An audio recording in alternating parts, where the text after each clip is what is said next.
경추부 MRI인데요. 경추부 5번, 6번에 척추체 사이에 디스크가 있고 이 까맣게 보이는 게 지금 터진 디스크입니다. 이 터진 디스크가 신경을 압박하고 있는 것이 보이고 있습니다.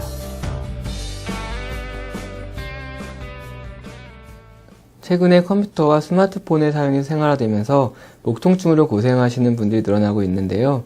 그중 목 통증이 심한 분들은 목 디스크까지 걱정하고 계십니다.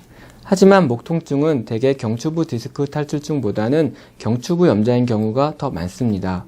경추부 염좌라는 것은 경추를 지지해주는 주변 근육과 인대의 비정상적인 수축, 과도한 긴장에 의한 손상으로 통증이 생기는 것을 말하는데요.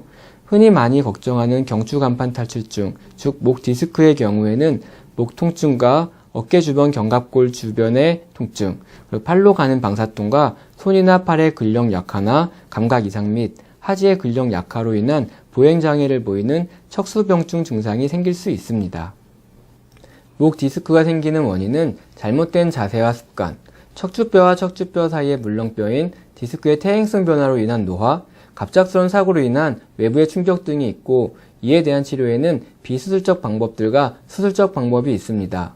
그런데 예전부터 목은 수술하면 안 된다라는 생각이 사람들 사이에서 인식되어 있어 환자들 입장에서는 비수술적 치료 방법들이 마치 최신 치료법인 것처럼 받아들여지거나 선호하게 됩니다.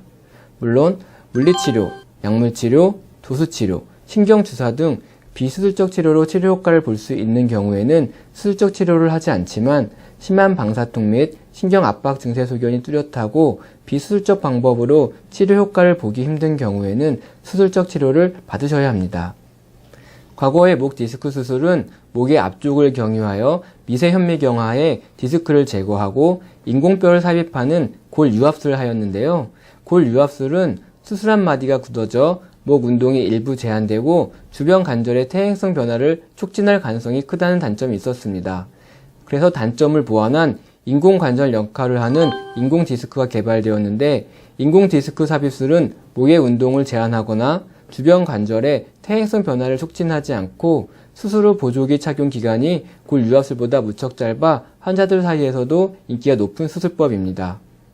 우선은 목 디스크의 치료를 선택함에 있어 자신의 상태와 맞지 않는 치료를 받다가 치료 적기를 놓칠 수 있기 때문에 수술과 비수술 치료 시스템이 동시에 잘 갖춰진 병원을 선택하는 것이 좋습니다. 목 디스크 치료에 앞서 가장 중요한 것은 비수술이든 수술적 치료든 받지 않을 수 있게 예방하는 것이 훨씬 중요합니다.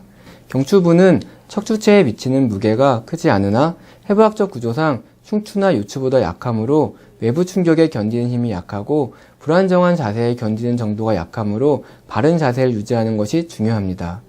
또한 장시간 불편한 자세를 유지하는 것을 피하고 책상에 오래 앉아 일을 하는 경우 목 스트레칭을 자주 해줘서 목 근육을 풀어주는 것이 필요하고 목을 C자 모양으로 유지하는 것이 중요합니다.